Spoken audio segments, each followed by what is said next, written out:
New York Jets head coach Robert Saleh was on CBS Sports HQ and shared the most encouraging update to date about Mekhi Becton ahead of training camp. Let's talk about it in tonight's Jake Asman show. Let's hit it and get it started. Hit it! Welcome in, everyone. My name is Jake Asman. This is the Jake Asman Show. The Jets just had one of their greatest wins in the last 20-something years, and we're going to break it all down. Zach Wilson, Robert Saleh, C.J. Mosley, Joe Douglas, Elijah Moore, Jermaine Johnson, Sauce Gardner, Garrett Wilson. I think this is an excellent pick. Of Super Chats, you cut the line, smash the like button down below. That's that thumbs up icon. Now, let's talk about the New York Jets.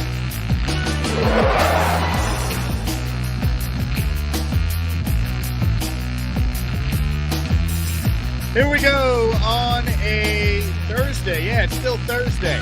I did a video earlier today. The great Ira from Staten Island was on the show this morning. It's been a long day. We're doing another video today. We're doing a night video. This might be the latest I've ever dropped a video on the channel, besides draft night when we were live until, I don't know, 1 a.m. Eastern time. Maybe I was out in Vegas for that. You guys get the point. I don't normally drop a video this late, but I just saw an interview Robert Saleh did on CBS Sports HQ, and I'm fired up, man. I cannot wait for Jets training camp. You guys know we have all been waiting for the Jets to kick off the season, for training camp to start.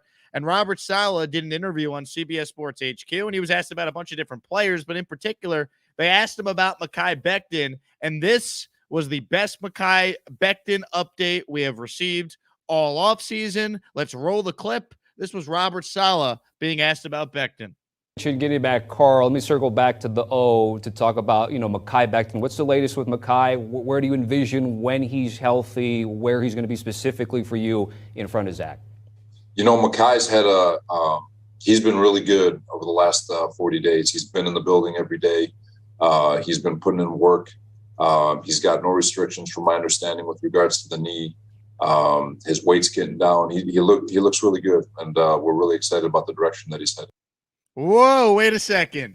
Robert Saleh saying Mekhi Becton's weight is getting down, so obviously acknowledging the elephant in the room that he was overweight at minicamp 40 days ago. But that's the key number there, 40 days ago. We've been saying on this show, to be fair, Mekhi Becton has until July 26th when the Jets report the training camp to be ready to go. I was unaware, and it seems like any Jet beat reporter was unaware. Mekhi Becton has been around the facility the last 40 days. That's really encouraging to hear from Robert Saleh. Also, Saleh said this on the Rich Eisen show before a couple of weeks ago, but to reaffirm that in this interview here, a week out from when the veterans are officially reporting the training camp, saying that Becton has no restrictions from his understanding with the knee. I mean, that is huge. This is the most encouraging Mekhi Becton update that we have heard from anyone around the Jets, and to get it from the head coach, I think this cannot be discussed enough. I think this is the most important soundbite we have received from Robert Saleh in regards to Becton all offseason. The last time Robert Saleh was talking about Mekhi Becton, his tone was completely different. His tone when it came to Mekhi Becton was a tone in which he was clearly ticked off that Mekhi was not at the weight the Jets coaching staff wanted him to be at. It was clearly Robert Saleh befuddled that Mekhi Becton was not ready to go. I mean, I have some of the clips here. Let's go back 40 plus days ago to the last time Robert Saleh was asked about Becton and his importance, and maybe Becton listened. In terms of the grand scheme of things, how important is he to the offensive line and what you wanted to accomplish? Every player is important to every position that we have. The NFL, the rosters are so small. Every player matters, and obviously we're all aware of the talent that he possesses, the size, the athleticism, the physicality, all of it, and he's really smart. So having him on the offensive line to move people off their spots, so the running back has running lanes, and the quarterback can sit in the pocket and buy a hitch. So yeah, he's important, and if he takes care of his business like we know he can, he can be transcendent. Tone completely different from what we just heard here, where getting back you hear at the very end. The last 40 days, he's been in the building every day. Been in the building every day. He's been putting in work. putting in the work. He's got no restrictions from my understanding with regards to the knee. No restrictions with the knee. His weight's getting down. Whoa, I thought Mekhi Becton was fat, over shape. He was a bum. Hey, maybe the Jets' tactics to motivate the guy worked. Maybe Mekhi Becton could magically lose the weight they wanted him to lose. Look, I think this is a big deal. Maybe I'm overreacting here and I'm starving for Jets content. I can't wait for the season, but Robert Saleh is on the record saying things about Mekhi Becton he didn't say 40 to 45 days ago, as you saw in that clip. He looks really good, and we're really excited about the direction that he's headed. He looks really good. I mean, let's go. Let's go. It's good news here about Mekhi Becton. I've said this before. Some Jet fans have tried to downplay Mekhi Becton. You know, Evan Roberts, who I'm a huge fan of, and he came on the show, said, look, I look at Mekhi Becton like this. You know, anything we get from him is a plus. I'm not even expecting him to be a factor for the Jets. And in theory, it'd be nice if the Jets themselves could look at it from that perspective, but they can't. They don't have anyone that can replace Mekhi Becton on this team. Chuma Adoga, Connor McDermott, Max Mitchell. Stop yourself. That's not happening. That's not going to work. So they need Mekhi Becton to be healthy and obviously play in as many games as possible. So it's encouraging to hear Robert Saleh say what he said there about Mekhi. Some other takeaways from this interview.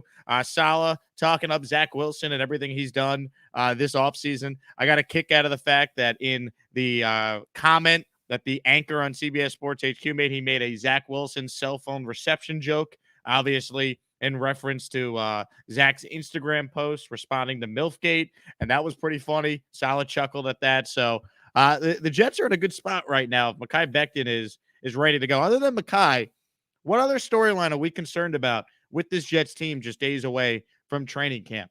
He's the biggest story, I think, at this point. We're not worried about how Zach Wilson's going to handle the media with Milfgate. I mean, that's not a storyline. You know, like, we're not worried about I don't know. What are we worried about?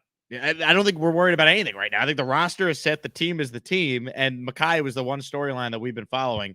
Is he going to be in the right shape? You know, I've heard some beat reporters say, well, you know, in these photographs, he looks good better, but does it really matter until he shows up? And I would agree. It really doesn't matter until he shows up and he's in the best shape of his life or whatever weight the Jets want him to be at. You hope he's at that weight.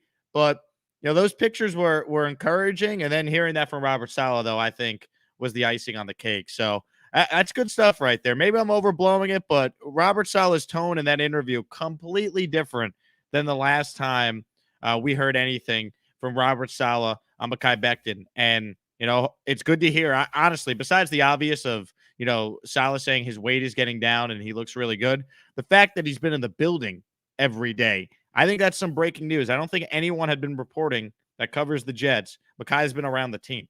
And we thought there was maybe a disconnect between Mekhi and the team. He chose the rehab in Dallas all offseason. You know, he said he had a kid, which he did, but was that an excuse to maybe be away from the team the entire offseason, not go to any of the volunteer workouts, right? There was some criticism for Mekhi for that. But if he's been around the team the last 40 days, that is a great sign heading into the season. So I had to do a video on it. I was pumped up when I saw it. Wanted to make sure I could get that content out to you on YouTube as quickly as possible. If you're new to the show, we talk Jets every day. This is the second video I've dropped today. When there's breaking news and I'm not on ESPN Houston, I'll try and get a video out as soon as I can, like what I did tonight. So make sure you hit that subscribe button on the right-hand side of your screen. Before we open it up, the comments and questions, very exciting thing I want to share here. So a big-time listener to the show, a Jet fan named Francis Kelly, he is raising money for the New York City Marathon. He's raising money for the BCRF in memory of his grandma and his best friend's mother. All the money is going to be donated in their name as they're, quote, forever loved and remembered. So I put the link to Francis Kelly's fundraiser for breast cancer research. And I'm sure everyone knows someone that's been affected by cancer, breast cancer. So if you want to support a fellow Jets fan that's raising money for breast cancer research, the link to do so is in the bio. Looks like Francis has raised already almost $2,500. He's trying to get to $3,000. So maybe we could help him out, Jet fans, and make a nice donation on his behalf. So shout out to Francis Kelly, big listener to the show. And I would like to share his link. So I put that in the description for this video. So check it out if you want to support him. With that being said, we'll open it up now to comments and questions, anything Jet related on your mind. How are we feeling about those Saleh comments on Mekhi Becton. Let's see what you guys are thinking, and we will open it up to you in the comment section. Jet Sector says, I love the Jermaine Johnson draft video, Jake. That's my favorite video of all time. The way you were excited. Yeah, that's of course in reference to another late night jet stream that we did, but that was draft night, right? This is just Thursday, July 21st. We need some content and we got it. Let's see. John says, I need some Becton good news. I think you got it there. I really do. Maybe I'm overblowing this, but Mekhi Becton being in the building every day, having no restrictions on his knee, his weight getting down, and he looks really good. All that coming from the head coach. I mean, I think this is the news Jet fans have been waiting for. Jet Sector says, Becton's going to be a beast. Awesome news today. I agree. MM Morris says, this is the news we've been waiting for. You know what's great about this Mekhi Becton thing? It's not like we're questioning if he could play. Mekhi Becton can play. The guy's a beast. All right, the guy is a physical specimen. He's got to obviously be at the right weight. He's got to be healthy. But, like, we're not questioning Mekhi's ability. The Jets have drafted plenty of busts in their history. Mekhi Becton is not a bust if he's on the field. Now, obviously, he will be a bust if he's not on the field, if he can't stay healthy. But this is a big deal. This is a big deal. Ramiro says, burning that midnight oil, Jake. Thanks for the content. Thanks for watching. We got over 100 people watching. It's almost midnight on the East Coast. Appreciate all of you taking the time. Dakota says, this is awesome. Track says, late night Asman. Hell yeah. It's very rare. Very rare I do a video this late, but I mean, when we get news like this, we got to talk about it. Matthew says, what does Becton and Fant being on the PUP list mean for their training camp status? That's a good question, Matthew. I'm glad you brought this up. So let me address that. My understanding with that is like a precautionary type thing. Like that's like I've used this phrase before, as Yankee announcer John Sterling would say. That's bookkeeping. Like the Jets placing 5 players, including Becton and Fant, on the PUP list, the physically unable to perform list. That is a player that does not count on the roster. So you could take them off that list in training camp at any time. I think Damian Woody had a great tweet about this. Let me pull it up real quick. I want to make sure I get this right. We're talking about basically this is a pretty normal thing that the Jets did. I wouldn't look too much into the injuries. Yeah, Damian Woody said pretty standard, so don't read too much into this. This is not surprising. It just brings in temporary room to bring in guys to camp to have practice bodies. I think that's the best way I could try and sum up the PUP list. It's like if they're not going to be 100% ready to go from the first practice, well, now you could bring in some extra camp bodies. And I think that's what they're doing here. I wouldn't look too much into it. Sluggo says, just don't want O-line coming out like last year. Hope they gel early. Well, one of the reasons why they should be able to gel quicker than normal is that there is continuity on this offensive line. They're in the same system for the second year in a row. And even the guy they added to the offensive line, Laken Tomlinson played in a very similar style of offense with the Niners, obviously. That's where the Jets got their offense from, as we all know. So, I mean, continuity from the left side to the right side, it's all there. Now, obviously, ABT is learning a new position, but I think he's going to be fine as a right guard. Becton, I believe, will be the right tackle. Fant will stay at his normal spot on the left side. Tomlinson's in the same system, and he was a great offensive left guard with the Niners. And then obviously McGovern, I know there's some Jet fans that are convinced he's like the worst center ever. He's not. I think if he plays like what he did last year, you'd sign for that right now. M. Morris says, Becton's a huge key to our offense. Agreed. I mean, he's one of the biggest keys outside of the quarterback. I really believe that. I mean, a healthy Mekhi Becton could take this offensive line to a different level. I really believe that. Like, let's not forget how good Mekhi was as a rookie. Some of you seem to forget that. Let's see. John says, wonder why they put him on the PUP list. I'm just telling you, it goes back to just basically having more practice bodies. I would not overreact at all to anything with the PUP list. George says, what do you think about Barrio saying it's a failed season if the Jets miss the playoffs? Yeah, we'll do a separate video on this probably over the weekend when I get some time. I love those comments, though, George. I'll spoil my take on this a little early for you. I love that. Like, I think if you're if you're a Jet fan, you want to hear that from your players. Like CJ Mosley said a couple of weeks ago, it's playoffs or bust. You want your veterans to believe that. Like, too often the Jets have had a loser's mentality, I believe. Like, oh, it's not about this year. It's about rebuilding. F that, man. Like, let us fans know that it's not the end-all be-all if the Jets don't make the playoffs this year, because we're more realistic. In that locker room, they should expect to make the playoffs. That should be the goal. We watched Cincinnati do it last year, and they went all the way to the Super Bowl, right? So, look, do I think the Jets are a playoff team at this stage? No, but like the mentality they should have in that locker room is that they are a playoff team. And they seemingly have that mentality. I think last year they didn't. I think last year it was all about establishing whatever this regime is going to be, this coaching staff is going to be. I think that is clear that what we have seen from the messaging from the coaching staff down, really the GM, Joe Douglas, came out and at the owners meeting said, we expect to be playing meaningful games in December. That set the tone when Douglas said that. I'm glad he said that publicly. And then obviously, the Jets made a bunch of really good moves, but the kicker was Robert Saleh's message to the team at the start of OTAs. Like, I played this clip. I'll play it again. Jet fans, get used to it. This should be the message for the team in 2022. This was right. This was exactly what you want to hear from your head coach. About when you're writing the story of your own life, never allow another man to hold the pen. Period. We have a gap to close. And here's the real stat for you. We've got 12 consecutive division game losses. We've been outscored by our opponent 358 to 158. That's 16.6 per game. We have a gap to close. All right, showing up is the first step. Showing up is the first step, guys.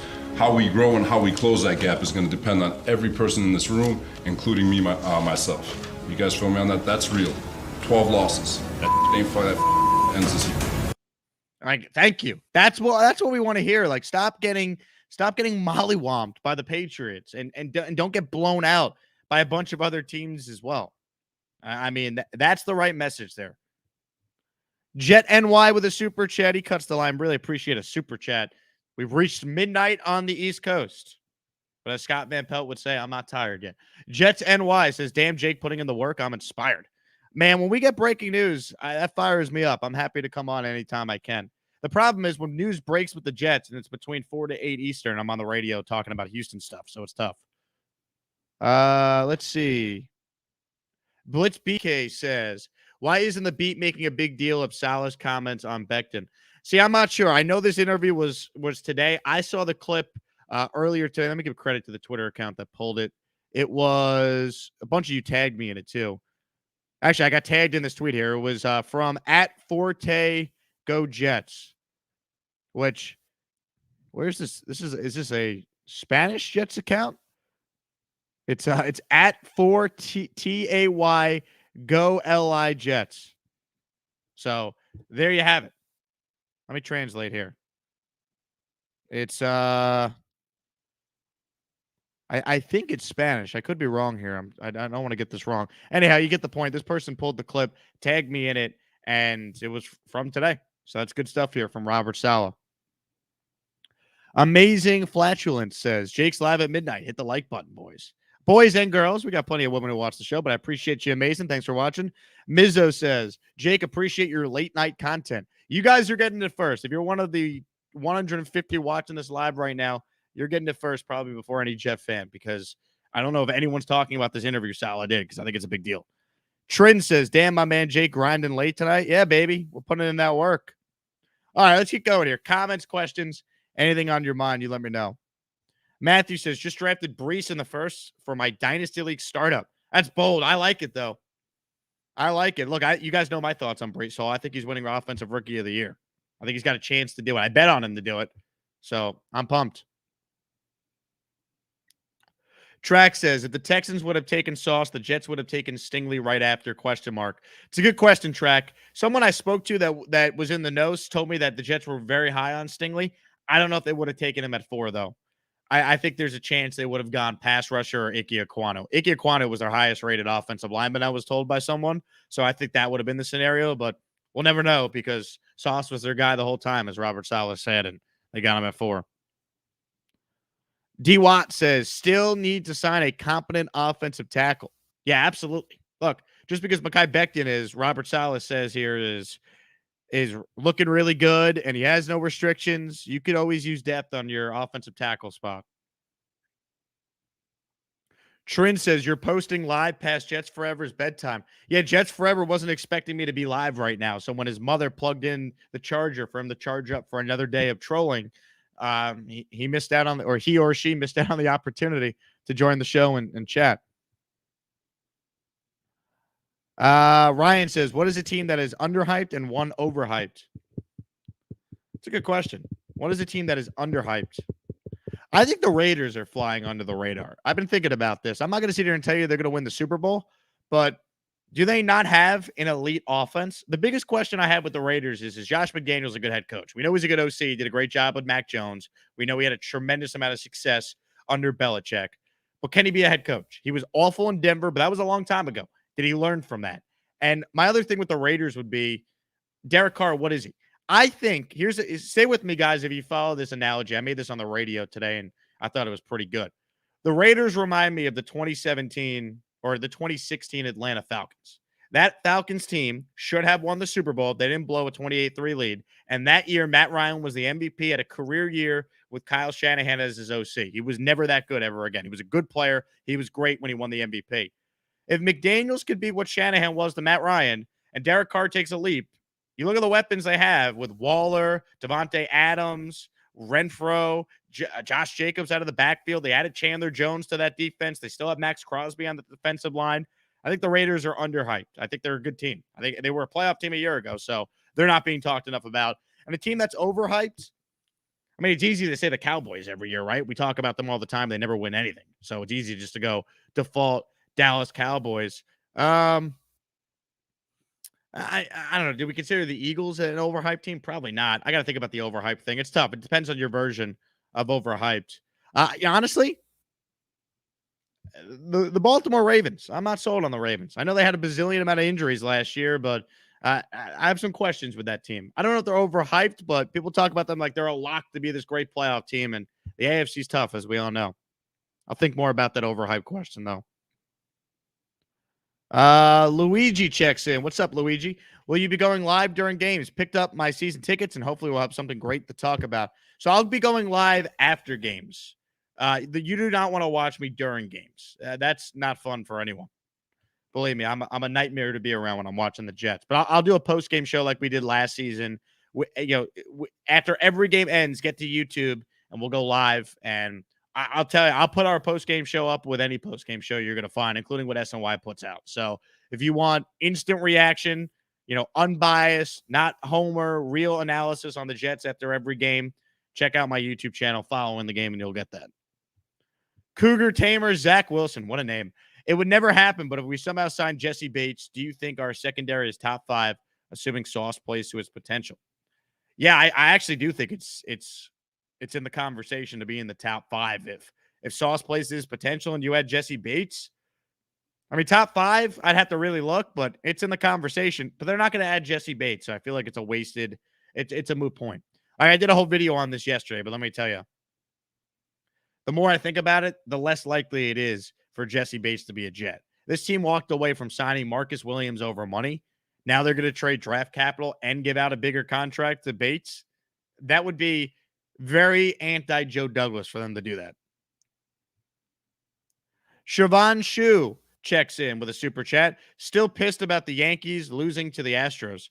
Look, I think you should be pissed if you're a Yankee fan. Now, I will say, ultimately, even if the Yankees had won these 2 games today, they would not have the Astros number. They would not have changed the narrative until they do it in October. But I was very surprised the Yankees treated these 2 games the way they did.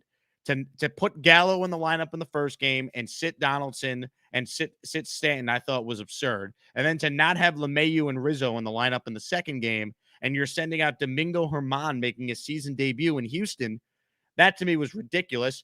I knew the Astros were going to win. I bet I never do this. I put $100 on the Astros to win tonight because that's how confident I were that they were going to win.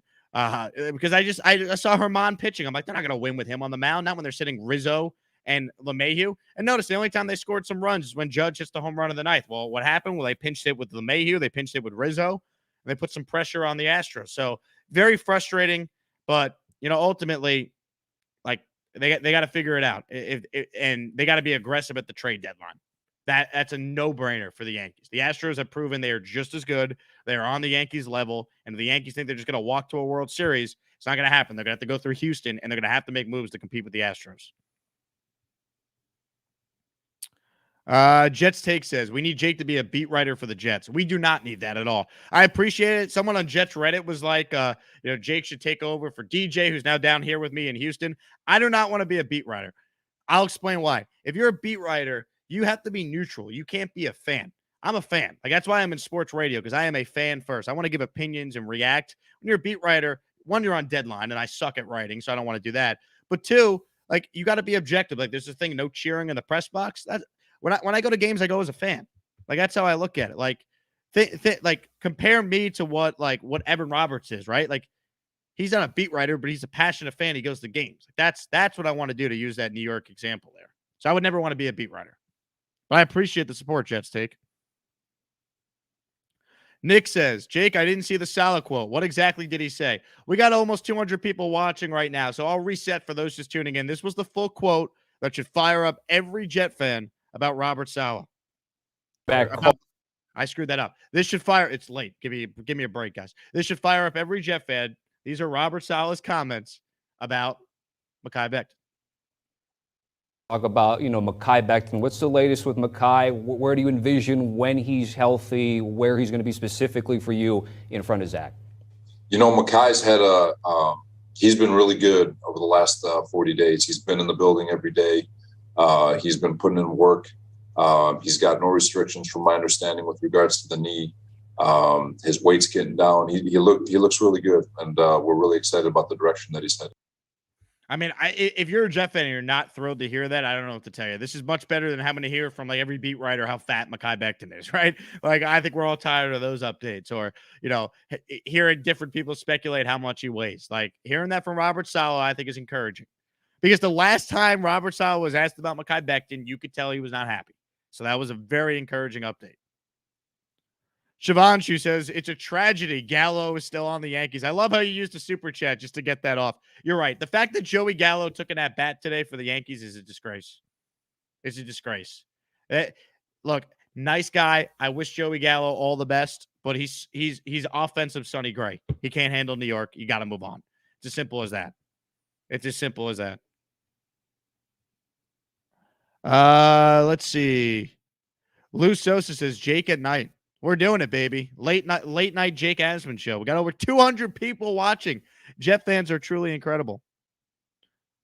Max says, great news, Jake. Saleh's words mean something. Yeah, look, I'm you guys know I like Robert Saleh personally a lot.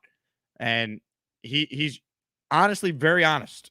If that makes sense. Like, he'll be real with you in a press conference setting, which I've always respected. That was honesty right there. That was good to hear. Track says, Jake, why aren't you a Giants fan, and what do you think about them? I am not a Giants fan because my dad was a season ticket holder at Shea Stadium with my grandpa for the Jets. So that's where it all starts. This was my dad 10 years ago with the best player in the history of the Jets, Joe Namath. So this is where the fandom started, because of that guy in the middle. And it's been mostly pain, but there have been some good moments along the way. Let's see. Jet Sector says, Dolphin fans on Twitter are absolute toxic trash. Are they? I don't know. Raymond says, if coach is happy, we're happy. Yeah, I'm pumped. I'm happy, man. That's a good Mekhi Becton update. I was always weary to do that. Well, he looks good in this photo of him at his dentist. We don't know when those photos are from. And like, a picture could be, a picture could not tell the full story. When you get that from the head coach, I think that's you guys tell me if I'm wrong for thinking that's a significant comment there from Robert Saleh. I think it's a pretty big deal that he says he looks good. His weight is down. He's got no restrictions with the knee, and he's in the building every day. Did any beat reporter that covers the Jets for a living note that Mekhi Becton has been around the Jets the last 40 days? That seems like a big deal. That shows commitment to being an outstanding player.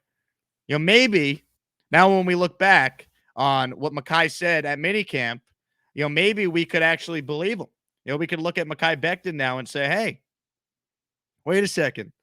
This guy maybe was onto something when he talked about, eating, making people eat their words, right? This was Mekhi Becton on his quote haters back at mandatory minicamp when he spoke to the media for the first time.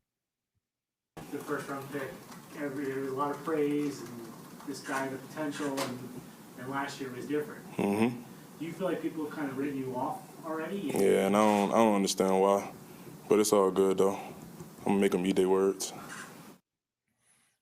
That's what I want to hear. But we remember reacting to that comment being like, that's great that you're using all this stuff as motivation, but if you show up to camp fat and over shape, no one's going to take you seriously. So it's good to hear that Mekhi Becton is obviously taking things seriously here.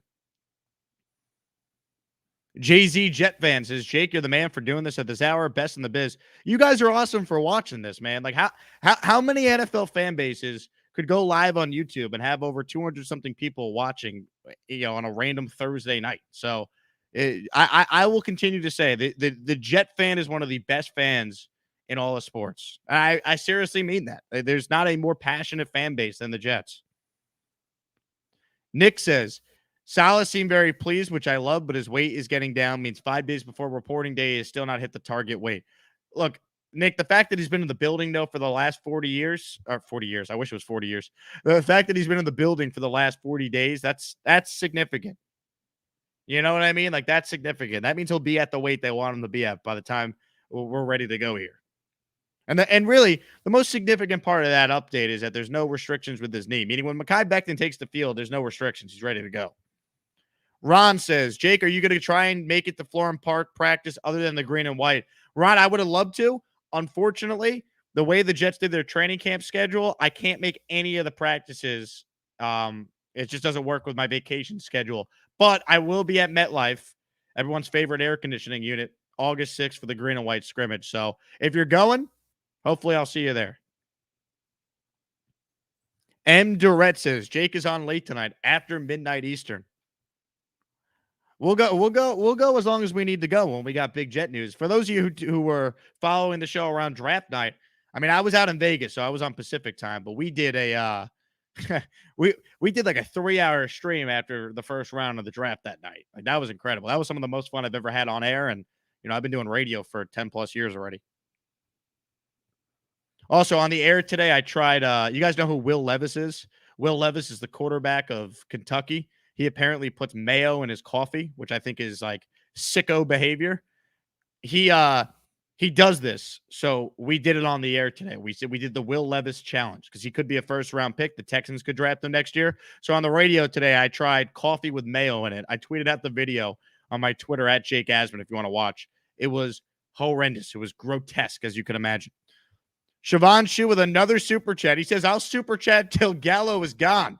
His name in the lineup is infuriating. It's been half a season. Rally killer. 3 outs a game. That's 1 free inning.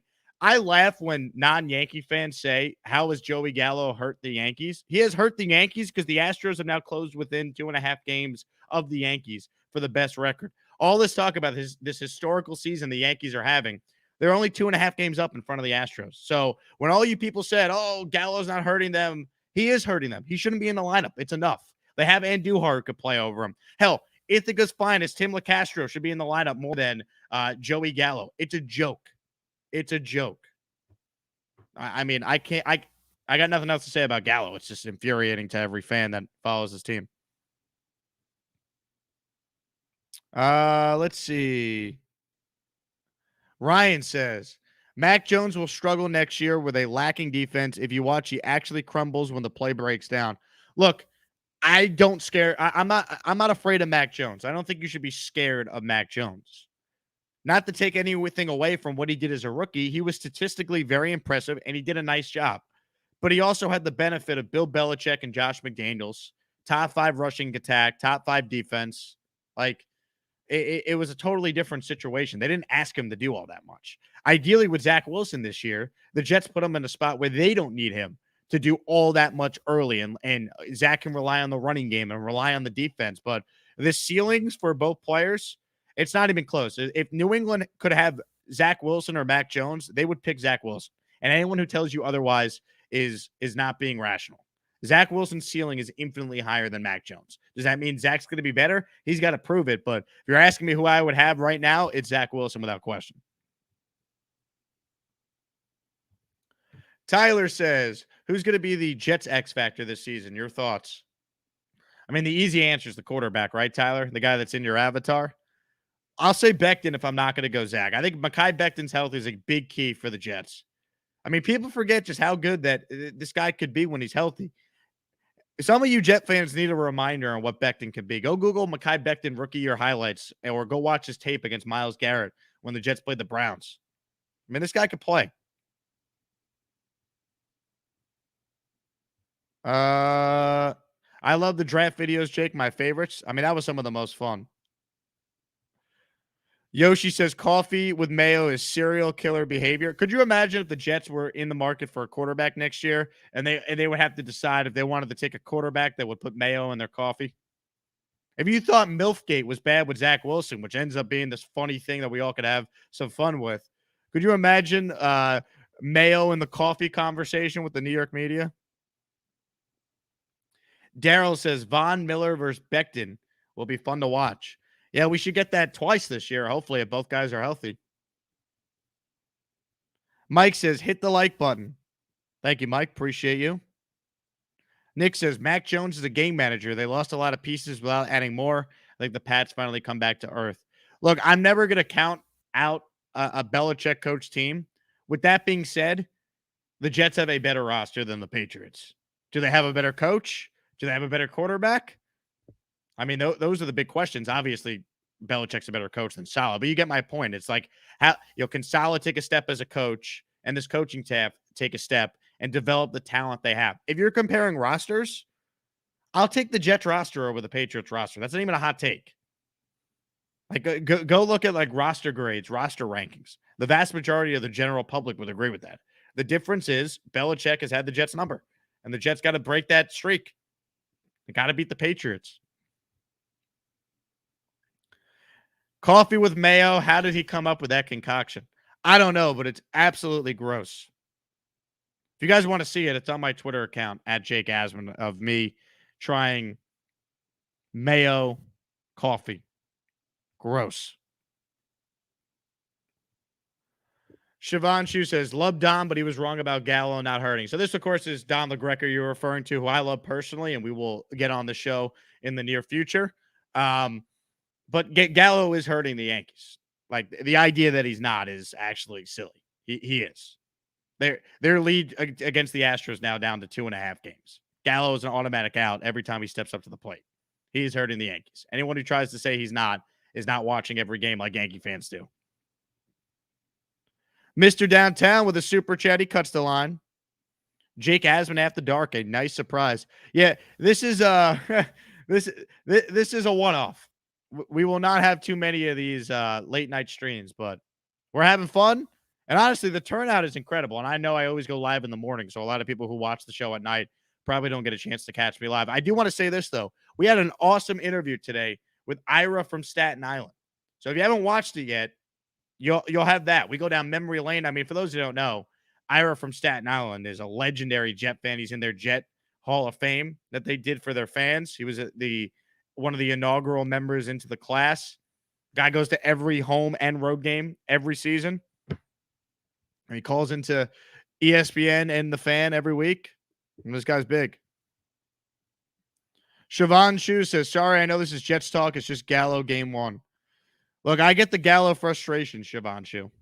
Thanks for your support, man. Appreciate the super chats. Real quick, we're going to get back to your comments and questions here in a moment. Baseball is back. Football is coming up.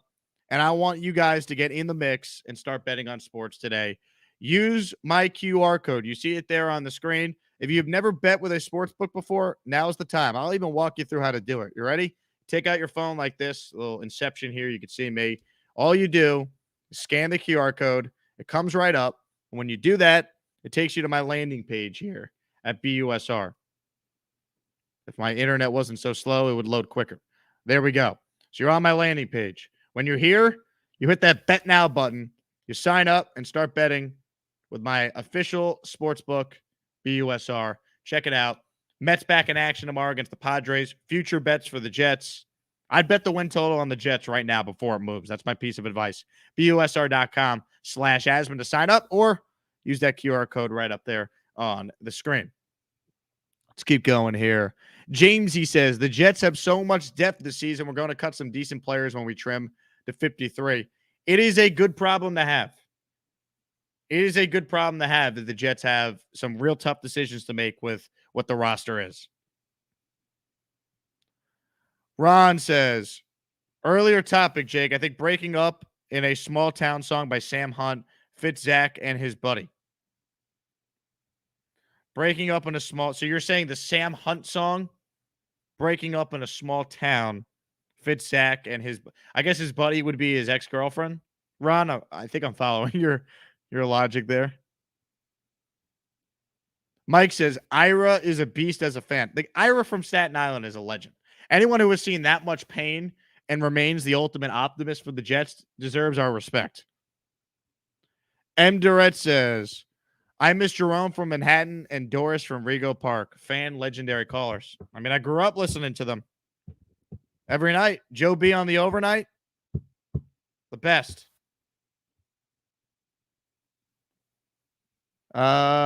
Evil Skittle says, I was very shocked to see you live at this point. Late night Jets with Jake Asman. Yeah, man. Oh, I was in the mood. I mean, those Becton comments from Saleh fired me up. Charles wants to know who my favorite Jets player was growing up. Darrelle Revis. Nick Mangold. Those were 1 and 2 right there. I mean, really 1A, 1B. And I've been lucky enough to have Nick Mangold on the radio show a couple times. We will get him on. By the way, I've been in touch with Nick's agent. We're gonna have Nick Mangold. I'll break the news right now. I'm gonna giddy mood. Mid-August, Nick Mangold confirmed to come on the show. So get excited, Jet fans. I know you gotta wait. I know that's you're supposed to tease in this business, and that's a long tease right there. But I promised you guys big guests. We've delivered on that all off season. Nick Mangold is confirmed to be coming on this show in mid-August to preview the Jets season. So I'm excited for that. And look, obviously Darrelle Revis is the best defensive player I've ever watched in my lifetime. Let's see. This one is from Wild Billy Boy with the super chat. He cuts the line. Which rookie are you the most excited for this year? There's two. Brees on offense. Sauce on defense. Can't wait. But honestly, though, I'm very excited for all the rookies. How could you not be if you're a Jet fan? I mean, look at this class. Let me go full screen here. Look at this rookie class. Sauce, Garrett Wilson, Jermaine Johnson, Brees, Ruckert. I mean, the first 5 picks have me giddy. And I really like the value they got with Mitchell and Clemens. So I think this was a home run draft. The hope is this is one of the best drafts in the history of the franchise. The way it was covered and received, you feel like it's pretty good. Ron says, wish it was Friday or Saturday night. Beers with Jake. Hey, if you want to crack open a beer right now, Ron, I'm with you. Feel free. Tyler says, when are we getting the great Cole Thompson back on the show? Missed the cut up between you two and the Jimmy Buffett shirts.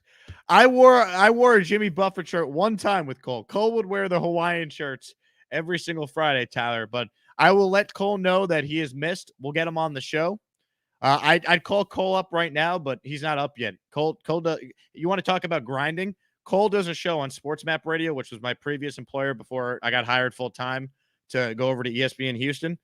He does a show every day from 2 to 4 Central Time. 2 to 4 Central Time. So that would be what? That's 3 to 5 Eastern Time. I mean, that you talk about getting no sleep. And then Cole writes for Sports Illustrated the rest of the day. That guy grinds. But he was great during draft coverage, draft season. We'll get him on again to talk some Jets and NFL. Blitz BK says, Zach Wilson will be as good as Kyler Murray this season.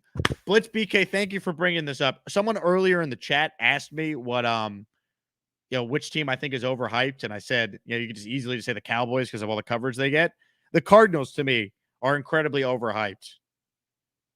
And what is so special about the Arizona Cardinals? What am I missing? I don't love their head coach. Their quarterback is the ultimate diva who wet the bed last year down the stretch and was horrendous in that playoff game. I love J.J. Watt personally. I was lucky enough to cover him for 4 years here in Houston. The guy can't stay on the field at this stage of his career, unfortunately. Chandler Jones is no longer there. I'm just not sold on the Cardinals. I think people talk about them like they're this lock to be a playoff team, and I'm not convinced.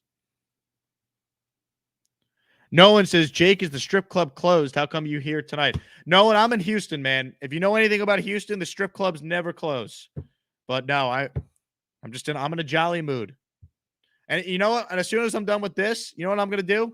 I still got to watch episode 2 of The Captain because I was watching the Astro-Yankee game tonight when that aired. So I have it on ESPN Plus. I'll be watching the Jeter documentary right after this to try and get over that debacle that was the Yankees and the Astros, these 2 games today.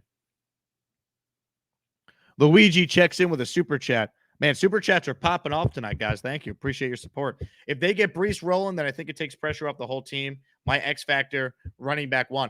I'll take it a step further, Luigi. I really think if they go out there and they just run the ball effectively, it's going to open up the entire offense. And that's obvious to point out. But when was the last time the Jets had a true running game that a quarterback can rely on? It's been a while, right? Brees Hall could be that guy for this team, I'm convinced. Nick says, my sports talk radio listening goes all the way back to the days of Art Russ Jr. I mean, that's way back. That's way back, Nick. I mean, that's when, sports radio was in its inception. Wild Billy Boy with a super chat. What a name. He cuts the line. How would you rank Saleh on how he deals with the media compared to Gase, Bowles, and Ryan? I feel like he's hard not to root for him to succeed. It's a very interesting question. When the Jets were winning, Rex was the best. Obviously, when they started to lose, Rex had a temper, and his media sessions were not what they once were, as we all recall. No one was worse than Gase. Gase just gave off the worst vibes to this fan base. The eyes being all over the place, wearing the hat down, just not being very likable. Todd Bowles was a nice guy, but he was a bore. Like, I have nothing against Todd Bowles personally. Like Adam Gase, I will root against to ever have success. I mean, that's what I think of that guy. Todd Bowles, I don't root against. Like, he's a nice guy. He was a bore up at the podium. I would say Rex is still 1 because, I mean, Rex was walking entertainment. But Saleh's number 2 if you're comparing it with the media. I don't know if anyone was better than Parcells, though. If you guys want some entertainment, go back or Google Bill Parcells' best press conference moments or put it in on YouTube. He was the king of the one-liner. If we're doing Jet head coaches that I've seen in my lifetime, it's Parcells 1, Rex 2, Herm's probably 3 if we're being fair. Near the bottom has got to be Gase. Bowles was a total bore, and Mangini was brutal too. Let's be real. Mangini was horrible, but Parcells has got to be number 1, I think. But Rex is right up there. Ron says, Jake, was JJ the patriotic mensch we all thought he was? I got nothing but good things to say about JJ Watt. He was always very respectful anytime I've interacted with him. Good dude, man. Did a lot for the city of Houston. No one could deny that. It's unfortunate that he didn't get to play his whole career here, but that's football most of the time. Let's see. Let's get going here. Comments, questions, anything that is on your mind. I'm sure I missed something here. Let me check it out. Want to make sure I didn't miss a super chat. Brian says Lou Holtz wasn't born when he was coaching the Jets, but my dad tells me it was a disaster, as I'm sure all the older Jet fans watching this are well aware. Mike says, who ends the season with the best record in Major League Baseball? Honestly, I would favor the Astros right now because of the way the Yankees approached these 2 games today. Yeah, they allowed the Astros to win both these games. They got within 2.5.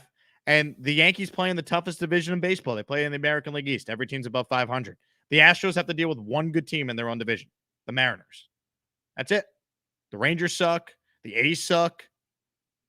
The Angels. Don't even get me started with the. If I got to hear about Shohei Ohtani or Mike Trout being the MVP again, it is such a bunch of nonsense. You can't be the MVP again when your team is this bad. Sorry, we gave it to you last year, Shohei. What you do is incredible, but your team has got awful, and you lost 14 games in a row, and you didn't pitch well during that losing streak. So we're not giving Shohei another MVP. As much as that might piss off some of the baseball writers, I would not vote for Shohei Ohtani. That's my rant on on the MVP nonsense. D. Watt says, get those old school 80s Jets jerseys. I've been pounding the table here for the throwback 80s jerseys. I don't know if they're going to do it, though. I give credit to the other team in town. The Giants are going back to their look from the 80s and 90s, the legacy jerseys they're calling them. Why wouldn't the Jets run it back with the sack exchange? That to me would be the throwback to bust out this year. I don't know if they're going to do it, though. Jay Stone says 2 different Rexes, one before Feetgate, one after Feetgate. Not true, though, Jay Stones. Feetgate happened in the midst of the Jets' best season in the last 20 years. By the way, only the Jets could have Feetgate and Milfgate be part of the vernacular, and every fan knows exactly what I'm talking about. Feetgate, correct, I could be wrong on this. I don't think I am, though. I'm pretty good with my memory with this stuff. Feetgate happened in the middle of the 2010 season, and the Jets went to the championship game. So Feetgate did not affect Rex Ryan. What affected Rex Ryan was the team just got so much worse around him.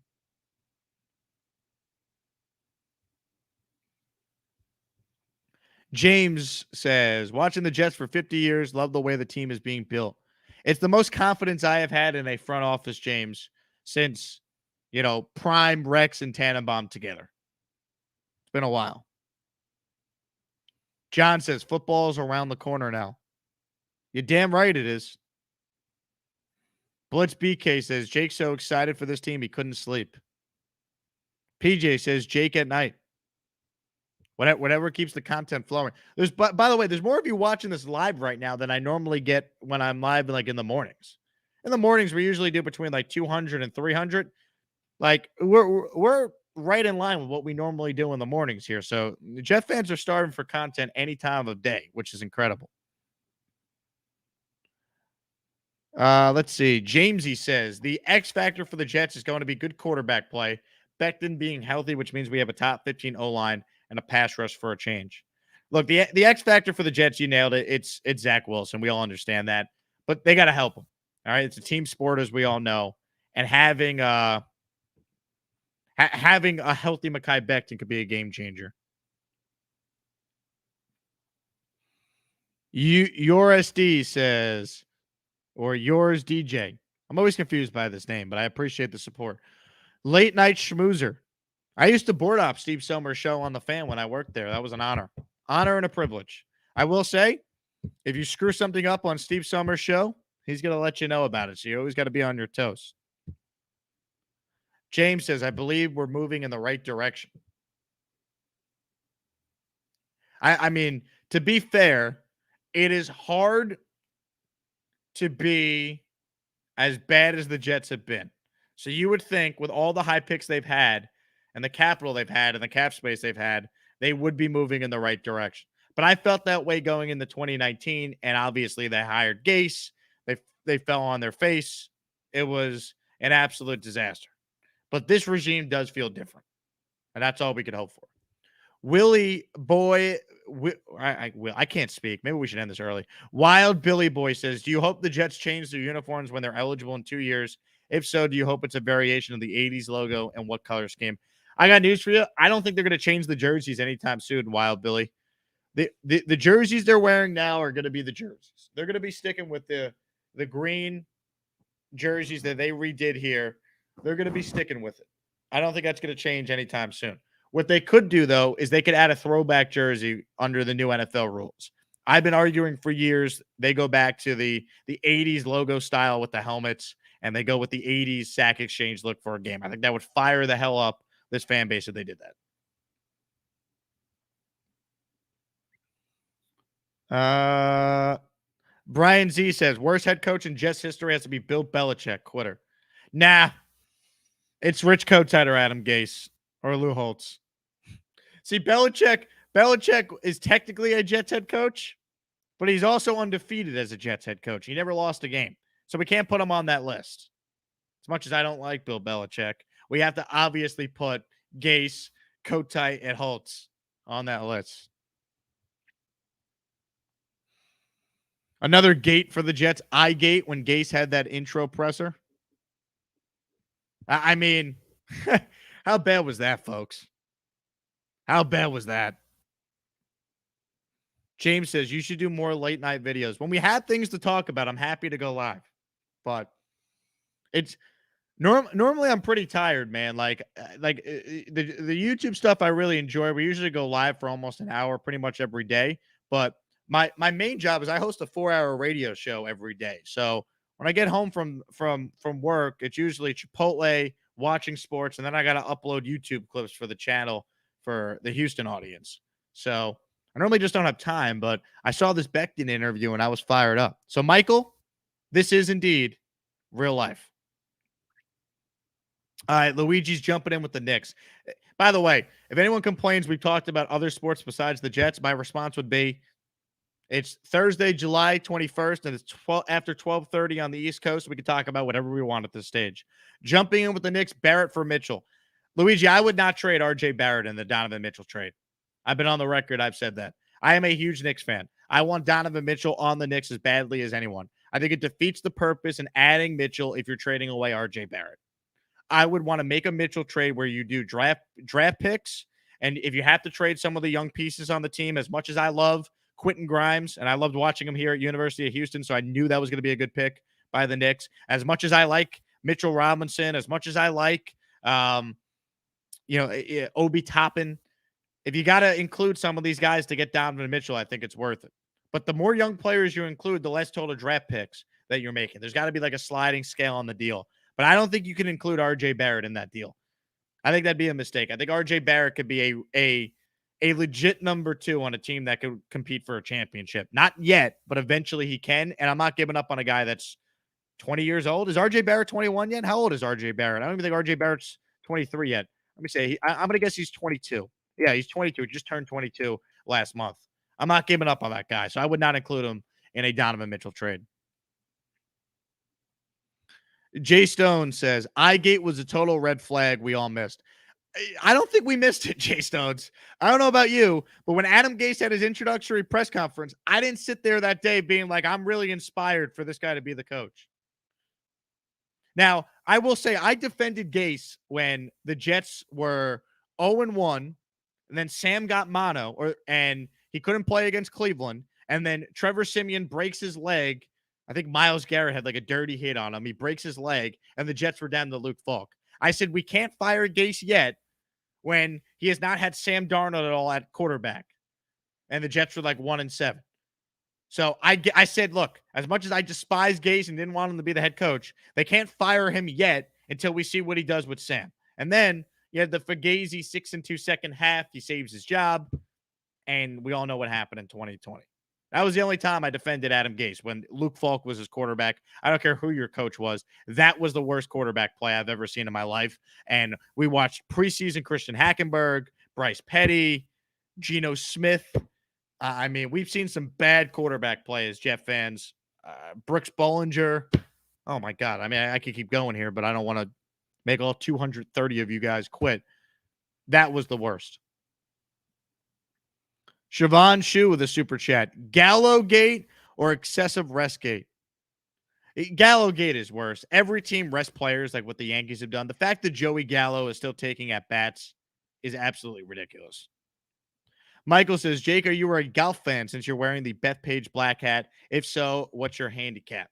I am a very, very, very casual golf fan. I suck at golf, but my dad's business is Gusbuster Umbrellas, and they're the number 1 umbrella on the PGA Tour. So I've been to a bunch of golf tournaments, and one of the best broadcasting moments of my life was when I was doing national radio for SB Nation at the time, and I did my radio show all week from Bethpage Black when the 2019 PGA Championship was there.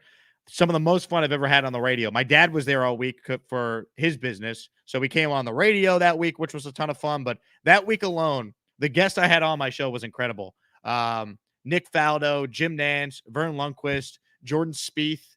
Trying to think there. Brooks Koepka. Like, I got interviews with all these guys. That was some of the most fun I've had. So I'm not the biggest golf fan, but I follow the sport enough to be able to talk about it and not sound like an idiot. AJ says, Jake, for a trim guy to talk about food a lot, what was supper tonight? I appreciate you saying I'm a trim guy, AJ. Supper tonight was Chipotle, a tradition unlike any other. Ron says, I dropped off a Sauce jersey yesterday to a New York officer that lives in East Brunswick, and I talked about your show so much he subscribed right in front of me. Ron, you're the man. I appreciate you. It's very kind of you to help spread the word. You guys are great. It's not like I have a marketing budget, so it's all word of mouth. So if you guys are fans of the Jets and you like this content, I appreciate it. David says, I still expect 0 from Becton. I'm just hoping for the best. Look, I mean, if you expect 0 from Becton, the Jets are in for a tough season. He's got to give them something. I know that might be a somewhat unpopular opinion because they survived without him last year, but Morgan Moses ain't here. Mekhi Becton can't play. Do you feel good about Chuma Adoga or Connor McDermott protecting Zach Wilson? I don't. Lucas says, Zach Wilson for president. John, I was such a believer in Hackenberg. What a bust. See, like, there are busts, and then there's what Mike McCagnon did with Christian Hackenberg. You know how rare it is to take a player in the second round that never played a snap in the NFL? Like, Christian Hackenberg wasn't like a 6th-round pick. They used a 2nd-round pick on Christian Hackenberg. And then a year later, McCagnon takes Ja'Kai Polite, who never played a snap for the Jets, and he was a 3rd-round pick. My dad asked me, where's Mike McCagnon at yesterday on the phone when I was talking to him. I go, he's out of football, Dad. Why? Because he sucked. He was awful. I mean, like, the Jets have been so bad, but like, you really have to put in perspective the level of bad they have been. Their general managers going from Izek to McCagnon is staggering. I remember making the comment, well, there's no way McCagnon could be worse than Izek. He was. He absolutely was. And then I remember when they fired Bowles, and I said, well, at least Gase can't be worse than Bowles. He was. Like, that's how low the bar has been for this team. Brian says, why are you live? Well, Brian, when you have something to say and you go to StreamYard and you hit live broadcast, you can go live. The real reason why I'm live is because Robert Saleh gave us the most encouraging update on Mekhi Becton to this day, to date. He said it earlier today on CBS Sports HQ. So go back to the beginning of the video if you're tuning in late, if you want to interact and hear my thoughts on Saleh's comments. Sean says, Vernon Golston busted my life. I mean, Vernon Golston's right up there with any of the worst draft picks the Jets have made. Dwayne Robertson is certainly up there in that conversation. If we're talking like just 2000s, I mean, we can go back to like Blair Thomas and whatnot. You know, when I had Joe Beningo on, he was rattling off every bust this team has had in the history of the franchise. I mean, that was pain. Yoto says, Izek and McCagnon are the reason why I'd hang on to Joe Douglas for dear life. I agree, Yoto, but they got to win games. Look, Joe Douglas is not going to be on scholarship forever. But you're right. I mean, Joe Douglas is a light years better general manager than the previous two. Lucas says, Izek trading Revis made him the worst GM. Forget the Revis trade. It was the draft period. It was the drafting, man. It was the drafting. It was horrendous. The Izek 12. You know what? It's late. 2012. You know, actually, it would be 2013 because Tanneman did 2012. New York Jets draft. Also, Quentin Copels, Rex Ryan. What are you thinking? The 2013 New York Jets draft. This was John Izek's first of 2 drafts. D. Milner, bust. Sheldon Richardson, hey, good pick. Didn't work out. Geno Smith, bust. Brian Winters, bust. O'Day Abdu-Ushi, bust. William Campbell, bust. Tommy Bohannon. He was actually on the team for a couple of years, but, I mean, he was a 7th-round pick, whatever. New York Jets draft class 2014. Let's go to the Izek 12 in 2014, shall we? Here we go. The Izek 12. Calvin Pryor, bust. Jason Morrow. You want to talk about a bad pick? All right. Jason Morrow was one of the worst picks the Jets have ever made, but they have made so many bad picks that it never gets talked about. Jason Morrow was a tight end they picked in the 2nd round out of Texas Tech. Jason Morrow was out of football 3 years into his NFL career. 2014, Jason Morrow was with the Jets. He played in 14 games as a rookie, had 38 catches. Got hurt, missed all of 2015, came back in 2014 with the Titans, only appeared in 3 games, never appeared in another game again. That was a second-round pick. Dexter McDougal, bust. Jalen Saunders, bust. Shaquille Evans, bust. Dakota Dozier, bust. This is the Isaac 12. Jeremiah George, bust. Brandon Dixon, bust. Quincy Enunwa, actually the only good pick Isaac made in this draft. But unfortunately, Quincy had the neck injury, ended his career early. IK Emanapali, do we care how to pronounce the guy's name? All we know him is the guy who punched Geno Smith in the jaw. Broke his jaw. Bust. In hindsight, maybe did the Jets a favor, though, because Fitz gave the Jets a better chance that year, but you get the point. Taj Boyd, bust. Trevor Riley, bust. Those were Isaac's 2 drafts. We just went through them. Horrendous.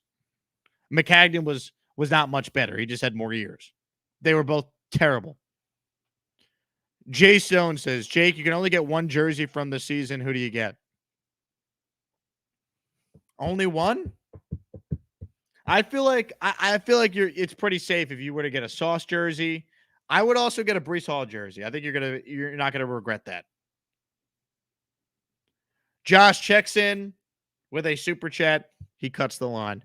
Nervous with our defensive tackle depth. JFM and Williams are studs, but the way the defense rotates them paired with the loss of Fatukasi makes me weary of our run defense. Yeah, I agree with you as far as the defensive tackle depth, Josh. The way I've tried to explain it to people is that the Jets feel like because of their improved play with their corners, they can now put more safeties in the box. They signed Jordan Whitehead, who is a really, really good player against the run. They also think having Jermaine Johnson, who's good against the run, Carl Lawson, who's very good against the run, back on the defensive line, JFM and Quinnen up the middle is enough to fix their rushing defensive issues. Would I still like another linebacker? Yes. I'll pick up Quan Alexander from the airport right now if it meant he'd sign with the Jets. Let's see. John says Quincy Enunwa out of the, yeah, Quincy Enunwa was the only good player from that Isaac 12 draft class. James says, hey, you're a wrestling fan like AEW or WWE. Not really, James. My cousin was a huge wrestling fan. My uncle's a huge wrestling fan. So I kind of would follow it through them. Trin says, Jake, when do you predict Sauce getting his first pick? I say week 2 against Jacoby Brisket. I hope it's week 1. How loud would MetLife Stadium be if Sauce Gardner picks off Lamar Jackson in week 1 and runs it to the house? Lucas says, Jake, why are these practices sold out? I can't go to anything. Lucas, I can tell you why these practices are sold out. I am a random Jets YouTuber who has decided to go live on a Thursday night. And there's nearly 300 people watching this live right now. That's why these practices are sold out. The Jet fan is one of the best fan bases in all of sports. And they're fired up. They're fired up. They're ready to go. Siobhan Shu says, Rex Ryan was awful at evaluating players from Copels to Pryor. The list goes on. Rex was not very good at identifying players in the draft. Rex was good at coaching players. That's why I was always convinced if Eric Mangini wanted to go into personnel, I'd hire that guy to be part of a front office any day. Eric Mangini was a big reason why the Rex Ryan coach teams had the success they did. Those were his players, a lot of them. Now, Rex came in and molded the team, brought in his own guys like Jim Leonard, Bart Scott, brought in, Rex Ryan guys. That was very important. But a big reason why the Jets had the success they had right away was because Mangini and Tannenbaum did such a good job drafting the core of the team. Revis, Mangold, DeBrickashaw. I mean, when Rex got here, they already had Alan Faneca on the team. They already had Damian Woody on the team. They had the infrastructure in place. Thomas Jones was already here. Leon Washington was already there. Like, Rex took over a very good team. And to his credit, he coached it up and got the most out of it. Help my friend Lucas out. Anyone in here with extra tickets to the July 30th practice? If you do, message Lucas. He wants to go. Brian says, hit the like. If all 250 of you can hit the like button right now, it will help grow the channel. Appreciate your support. Blitz BK says, John Connor. That might have been the only guy that Rex Ryan was right about. The Terminator. He had like one good year with the Jets. He was the star of Hard Knocks in 2010, and that was really it. Siobhan Shu says, I went to All American Burgers because of you, Jake. It was awesome. The prices are amazing. That's awesome, man. Anyone from Long Island watching this knows how good All American in Massapequa is. So if you're on Long Island, if you're coming home from the beach, I mean, that's a must.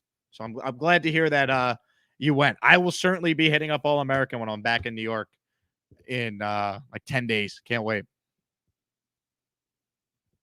Blitz League says Jets made one of the best trades. Calvin Pryor for Demario Davis, and then didn't bring him back. Not re-signing Demario Davis was a huge mistake. Huge mistake. Charles says, did you ever like David Harris? He was one of my favorite Jet players growing up. Absolutely. By the way, David Harris, another guy on the team in 2009 when Rex Ryan got there. Beast. And to Rex Ryan's credit, he got the most out of David Harris. Like, he used him perfectly in his defense. David Harris had his best years in Rex Ryan's defense. I love David Harris. Let me tell you guys an awesome David Harris story. 2008, August 08, Jets had just acquired Brett Favre in a trade. A bunch of New York Jets were at dinner at Houston's on Long Island, Roosevelt Field Mall. I was there with my dad and my brother. We got out of my dad's car, and we were walking towards the restaurant. In the parking spot next to us was a souped-out, like, nice pickup truck that had, like, a Jet lanyard on, like, hanging off the mirror. And my dad goes, I think that car there is someone that's on the Jets. So I look inside, and it looked like a player, but I couldn't tell who it was. As we're trying to see who it is, David Harris rolls down his windows, and he introduces ourselves. He introduces himself to us, and I got to talk to David Harris, who was in the parking lot at Houston's on Long Island. Then, fast forward to like 10 minutes later, he joins a bunch of the other Jets that were at the restaurant. It was Chris Jenkins. Who else was there that night? It was right after they traded for Favre, too, so that was all anyone was talking about. It was Damian Woody was there. It was Chris Jenkins, Damian Woody, David Harris. There were two other Jets there, and they signed a Houston's napkin. Like not a napkin, but like a waiter's like notepad type thing. And I had that signed in my room, my childhood room on Long Island. So I'll show that off next time I'm home. It was pretty cool. But yeah, David Harris, great guy. That's kind of the moral of the story there. He couldn't have been nicer. Huge fan of David Harris. Would love to get him on this show. Nick says, other free agents we should look forward to besides Quan and Reef. Those are the only two that are on the Jets' radar right now. Nick, those are the only two I would point to. SDA Jet says, are we kidding? Just watched your Ira interview. SDA, thanks for the super chat. I mean, that man's a legend. Ira from Staten Island. Check it out. Jay Stone says, going to Jets versus Miami at MetLife, what will I be looking at? Well, when you actually walk into the stadium, you're going to be looking at the world's biggest air conditioning unit, because that is what MetLife is. When you actually get into MetLife, I mean, hopefully you're going to be getting a raucous atmosphere, because the Jets could be, let's say, 2-2 at that point, and that could be a game to get them over 500 that late in the season for the first time since 2017 when they were 3-2. So that's my hope. You know, that should be a game the Jets win. They got to beat Miami at home. All right, if things are truly going to be different, they got to win that game.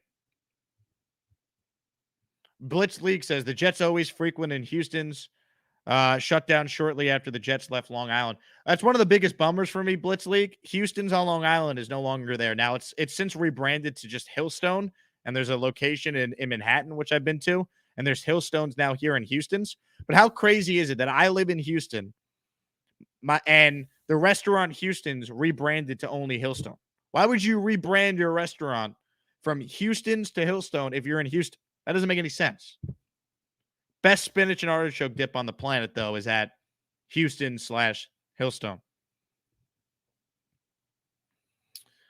Your SDJ says, MetLife does get rocking. The stadium has zero personality. MetLife can get loud. There's no debating MetLife can get loud. But that's a testament to how loud Jet fans are, not necessarily the stadium. All right, I was at the game against Jacksonville this year, and, like, the building was half full, and it got loud. The problem is it's not sold out loud after the first game or two in the season every year because the team's been so bad. So it'd be nice if the Jets are playing some meaningful games down the stretch, and they'll have a home field advantage. I promise you, MetLife will be a home field advantage for the Jets if the Jets are good. This fan base is starving for meaningful football. You know, one of the biggest issues the Jets have had over the last 20-something years, they've had one home playoff game since 2002. I mean, that's unacceptable, man. If you want to win a Super Bowl, and the Jets do, that's the goal, right? To win a championship. You gotta get home field advantage. I had Fireman Ed on my show, and he made this point. It was spot on. You got to have home field advantage, man. Like, the Jets got to get to a point where they got to buy. All right, they get the opportunity to get a divisional round game at MetLife. Go back to the Jets divisional round win against the Jaguars in '98. MetLife was loud as hell that day. I watch the highlights all the time when I'm bored and want to pick me up. You know, Keyshawn Johnson scoring touchdowns, Wayne Corbett doing his thing, Curtis Martin. Like, the '98 Jets with Vinny, like, that team was awesome, man. And they had a home playoff game against Jacksonville. And, I mean, Jet fans are loud. We're starving, man. Brian says, the building is always half full of opposing teams' fans. Yet, that's the problem, because the team hasn't been any good. But Jet fans will show up if the team's good. But I can't fault any Jet fan who's selling their season tickets if the team's got awful and they can make a buck. First off, getting the MetLife, unless you're, like, right there, is the biggest pain in the ass in the world.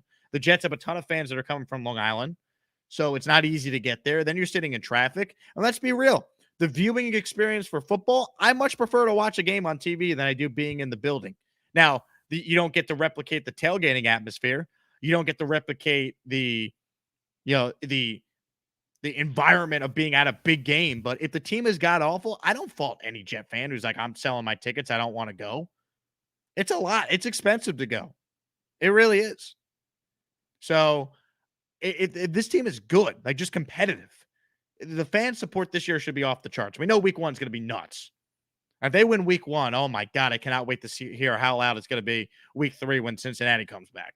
But, I mean, the building is going to be filled up with opposing team fans if the team's awful. I mean, that happens. You know, I live here in Houston with the Texans. They've been god awful. Watch what happens when the Titans come to town.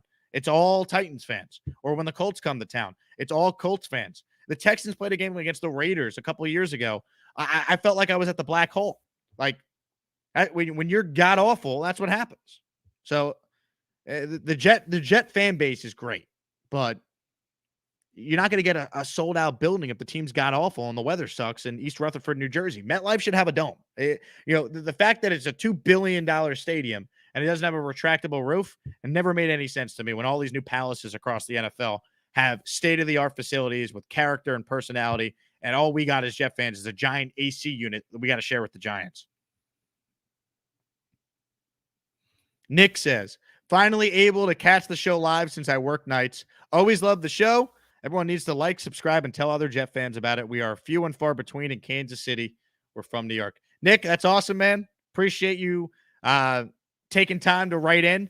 I recognize a lot of you probably don't get a chance to watch the show live, so this is a big shout out to everyone who's not watching live right now, but those watching after the fact. So thanks for your support.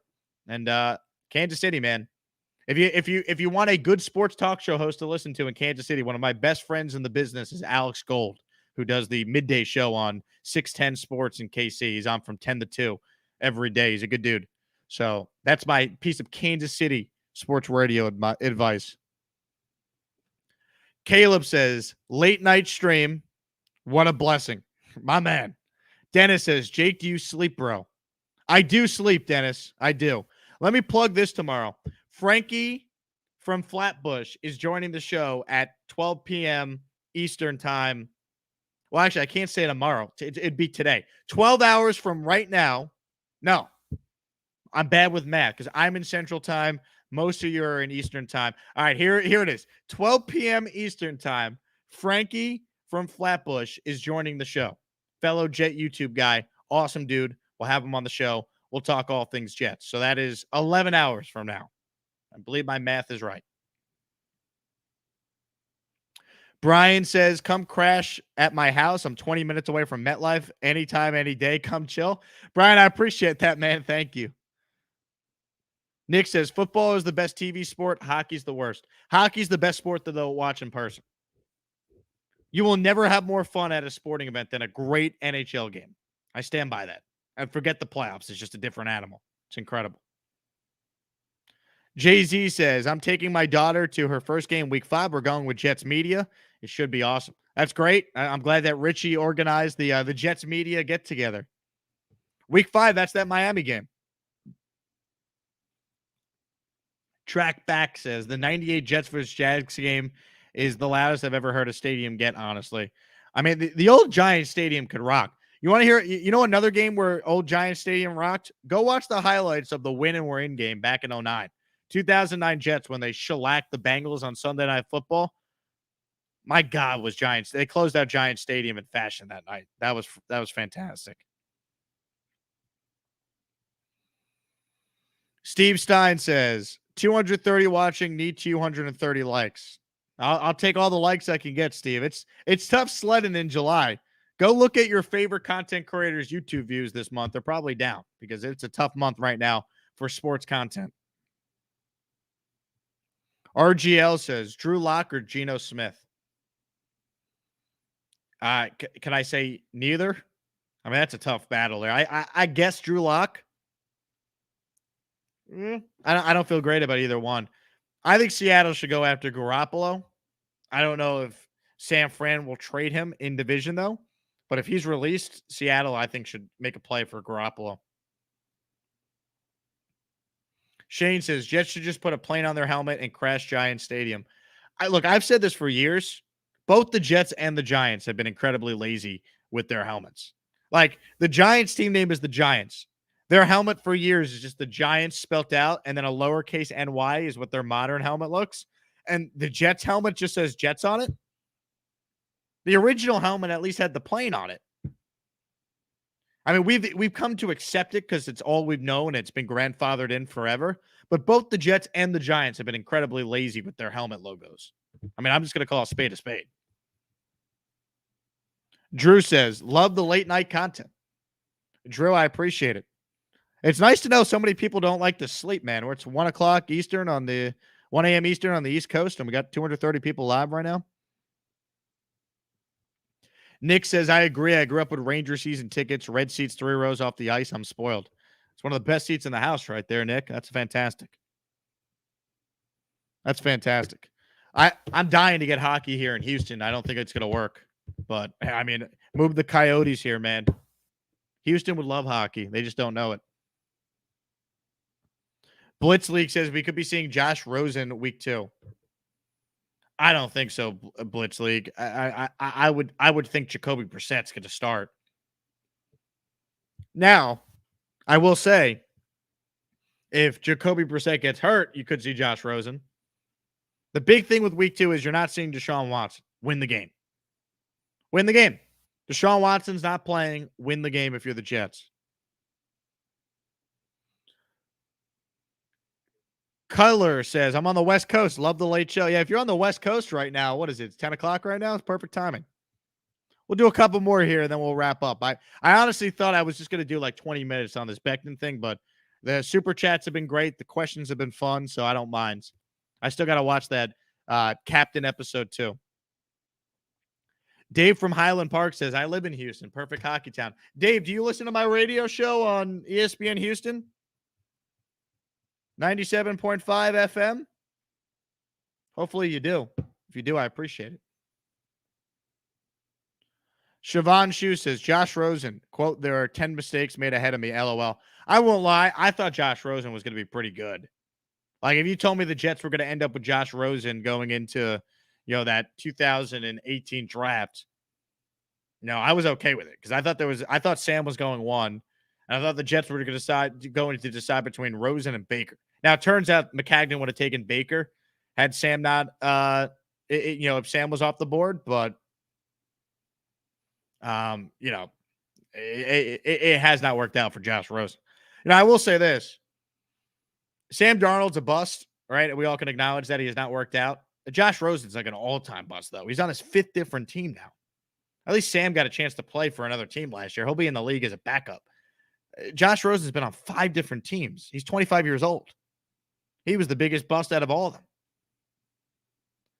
Steve says, what do you think Jermaine Johnson's sack total will be? I'm going to say 6.5 for Jermaine Johnson. I think it's a pretty good number. You tell me Jermaine Johnson gives the Jets 6.5 sacks. It's pretty good.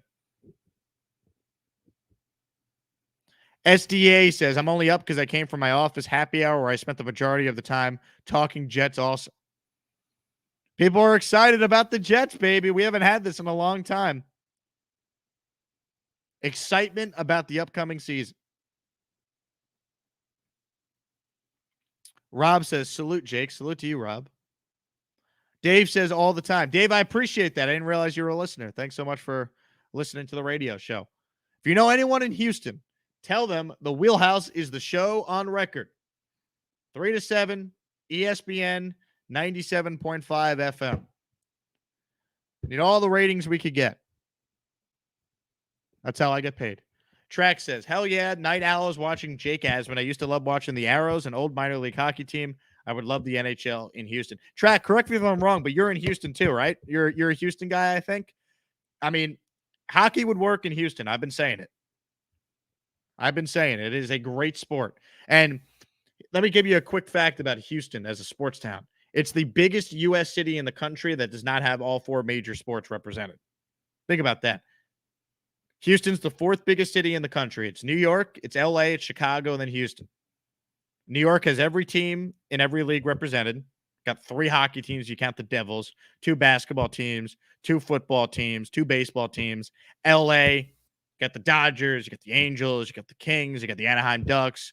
They got, obviously, the Lakers and the Clippers. Chicago, we all know the Chicago teams. You get it. Houston does not have an NHL team. The only city that's in the top 4 that does not have all 4 major leagues represented. Mike checks in with a super chat. Thank you, Mike. Thanks, Jake, for all your content you supply us with. Is there any chance you'll have Joe Namath on the show before the season starts? Mike, I'm not going to guarantee Namath is going to be coming on the show because that's Joe's job to guarantee things. But I do want you to know there's a strong chance we make that happen. I am in touch with Joe's people, and we're working on it. So, look, I've had Joe on before. I've told the story. I'm not going to bore you all with the story once again, but that was one of the best interviews in my broadcasting career was when I had Joe Namath on my radio show in October of 2020. That interview's up on the channel if you guys want to watch it. But, yes, we're working on Namath, and, I guarantee we're going to get him on soon for you. But I don't want to guarantee because that's Joe's thing. You get the point. Steve says, I'm in Dallas. Next time I'm in Houston, I'll meet you at Kenny and Ziggy's. Steve, you got a deal, man. Great reference with Kenny and Ziggy's. That was the first place I ever had a meal in Houston was Kenny and Ziggy's when I moved down here. By the way, today marks 4 years to the day I moved down to Houston and hosted my first ever national radio show. So it's wild. I've been down here for 4 years.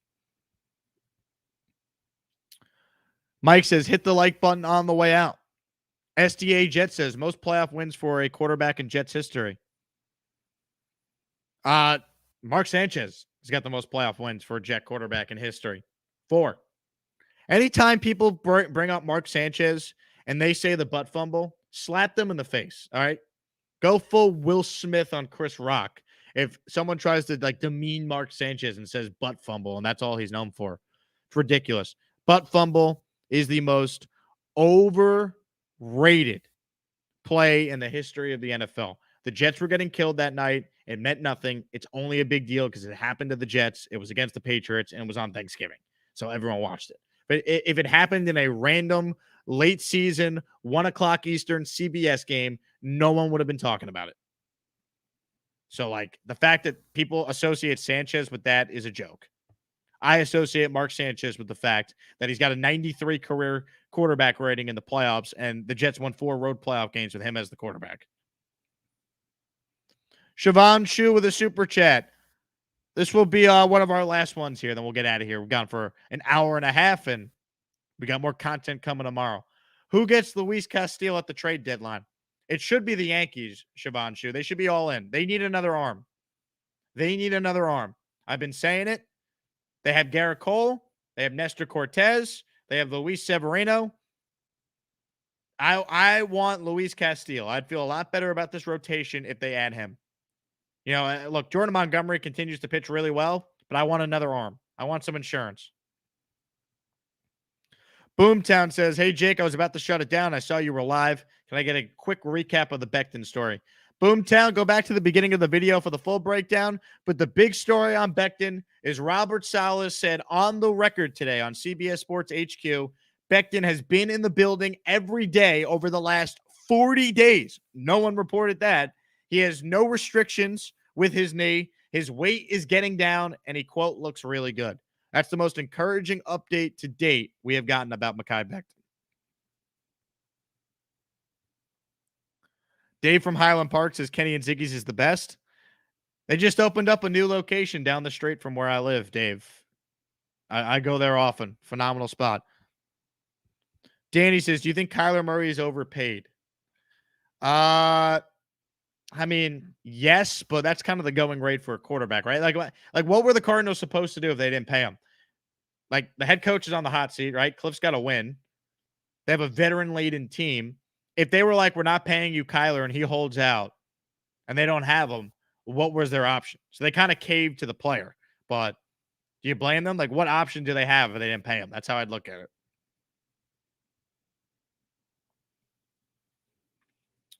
Ron says, if I said punchgate, what do I mean? So I look at it as jawgate, Ron. Are you talking about Geno Smith getting punched out by his own teammate? Brian says the Houston Islanders. As much as I want hockey in Houston, we're not getting rid of the Islanders. Not after we finally have an absolute palace that the team is playing in at Belmont Park. UBS is awesome, by the way. I went to 2 home games when I was back in New York in January, and I loved it. Boomtown says, get the season started ASAP. Yeah, you got your Becton update, and you want the season to start. I get it. MM Morris says, where's the beat on that Becton story? Correct me if I'm wrong, but I have not seen one beat reporter share those comments from Robert Saleh on Becton. I feel like that's a pretty significant story to share. Rob says, when you draft the corner at 4, that means they know for certain their offensive tackle is fine. Not necessarily, Rob. They just love Sauce. He was the highest rated player on their board when they were picking. That's why they did it.